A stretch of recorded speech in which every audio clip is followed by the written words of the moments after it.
नमस्कार, मैं राशि। आप देख रहे हैं नेशनल भारत न्यूज और आइए नजर डालते हैं अब तक की कुछ बड़ी खबरों की ओर। मध्य प्रदेश के मुख्यमंत्री आज कोरोना के बढ़ते केसों की वजह से मध्य प्रदेश के स्कूलों को बंद करने का निर्णय उन्होंने लिया है। सुपास के प्रदेश अध्यक्ष ने क्या कहा, आइए सुनते हैं। उन्होंने कहा कि मध्य प्रदेश में फिर से शिक्षा व्यवस्था को पटरी पर उतारने का प्रयास मध्य प्रदेश शासन के द्वारा किया गया। 15 दिनों के लिए कक्षा पहली से लेकर 12वीं तक के विद्यालयों को बंद कर दिया गया है। मैं प्रदेश सरकार से कहना चाहता हूं कि कक्षा 9वीं से 12वीं तक के सभी बच्चों का टीकाकरण सरकार के द्वारा करवाया गया है। सभी बच्चे संक्रमण से दूर हैं। कक्षा पहली से लेकर 8वीं तक के विद्यालय हैं। तुरंत उनके शिक्षकों को राहत पैकेज की व्यवस्था करें और 2019-20 से लेकर 21-22 तक का जल्द से पार्टी का भुगतान सरकार के द्वारा किया जाए। ऐसे विद्यालय जिनकी 2013 से 2018 तक पेमेंट नहीं हुआ है, उनका शासन पोर्टल खोलकर जल्द से जल्द पेमेंट करवाए, क्योंकि मध्य प्रदेश के संचालक पिछले लॉकडाउन के टूटे हुए हैं, आज तक वो नहीं उठ पाए।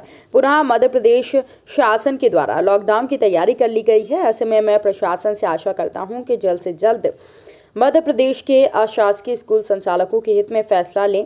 क्या कुछ कहा मध्य प्रदेश के प्रदेश अध्यक्ष डॉक्टर आशीष चटर्जी ने, आइए सुनते हैं नेशनल भारत न्यूज के साथ मुकेश कुमार मिश्रा की रिपोर्ट में। पिछले 2 वर्षों से प्रभावित शिक्षा व्यवस्था को पटरी पे लाने की जो कोशिशें हैं वो एक बार फिर से पटरी से उतरती हुई दिखाई दे रही हैं, क्योंकि सरकार ने अगले 15 दिनों के लिए फिर स्कूलों को बंद कर दिया है।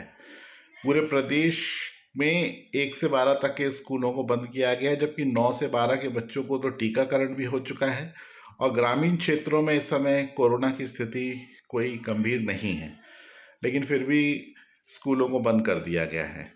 अब यह देखना होगा कि जो बच्चे पिछले 2 वर्षों से प्रभावित हैं, उनकी शिक्षा व्यवस्था को कैसे आगे सुचारू रखा जा सके। साथ ही साथ 11 लाख लोग और उनका परिवार जो शासकीय विद्यालयों के साथ में जुड़ा हुआ है, उनकी आर्थिक स्थिति के बारे में भी हमें विचार करना पड़ेगा। सरकार से हमारी मांग है कि बच्चों को पढ़ाने वाले शिक्षक वृंद के और शिक्षालयों के लिए पैकेज की घोषणा करें, जिससे कि वे लोग अपनी व्यवस्थाओं को सुचारू रख सकें। साथ ही साथ फीस के लिए कोई विशेष निर्णय इस समय नहीं आना चाहिए, क्योंकि ऑनलाइन शिक्षा व्यवस्था इस समय पर, कठिन समय पर हमारे लिए एक अंतिम विकल्प के रूप में है। भविष्य में अगर हमें आगे शिक्षा को, व्यवस्था को ठीक तरीके से ले जाना है, तो उसके लिए हमें वैकल्पिक व्यवस्थाओं की चयन और उनको डेवलप करने के लिए कार्य करना पड़ेगा।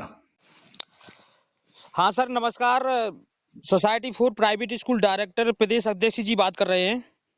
जी नमस्कार, मैं आशीष चटर्जी जी, आपका नेशनल भारत न्यूज में आपका स्वागत है सर। जी धन्यवाद सर, आज मध्य प्रदेश शासन द्वारा कक्षा 1 से लेकर 12वीं तक के विद्यालय बंद कर दिए गए करीब 16 दिन के लिए। जी, उस पे आपका क्या विचार है?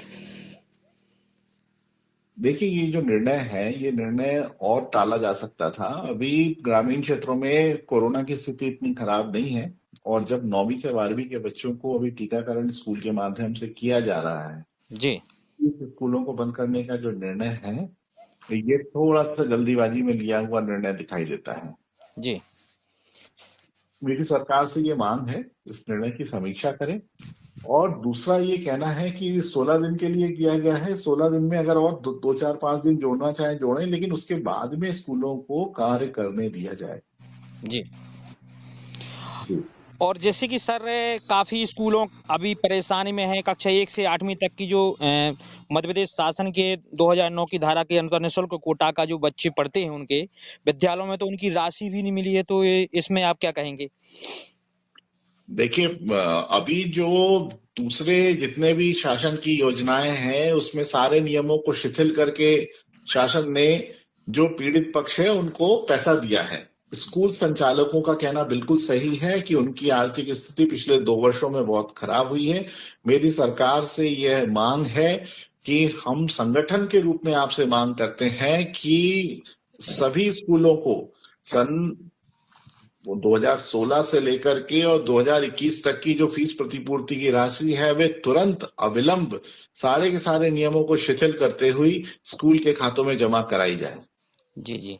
और जैसे सर ग्रामीण क्षेत्र के विद्यालय हैं और जिनको जो कक्षा 9वीं से लेके 12वीं तक के विद्यालयों को कोविड का टीका भी लग चुका है, तो जी। सरकार को ऐसा निर्णय लेना चाहिए या नहीं लेना चाहिए, इस पे आपकी क्या राय है?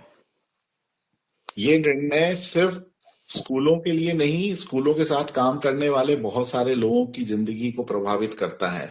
जी जी। 11 लाख लोग स्कूलों के साथ में काम कर रहे हैं, वो 11 लाख परिवार और साथ ही साथ उनको स्कूल पहुंचाने वाले स्कूल के ऑटो बस ड्राइवर्स और इसके अलावा भी बहुत सारे लोग हैं जो इस निर्णय की वजह से प्रभावित हो रहे हैं।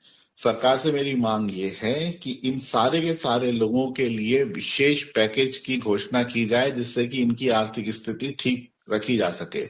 अन्यथा प्रदेश में बहुत बड़ी अराजकता की स्थिति बनेगी जिसको संभाल पाना सरकार के पक्ष में नहीं होगा।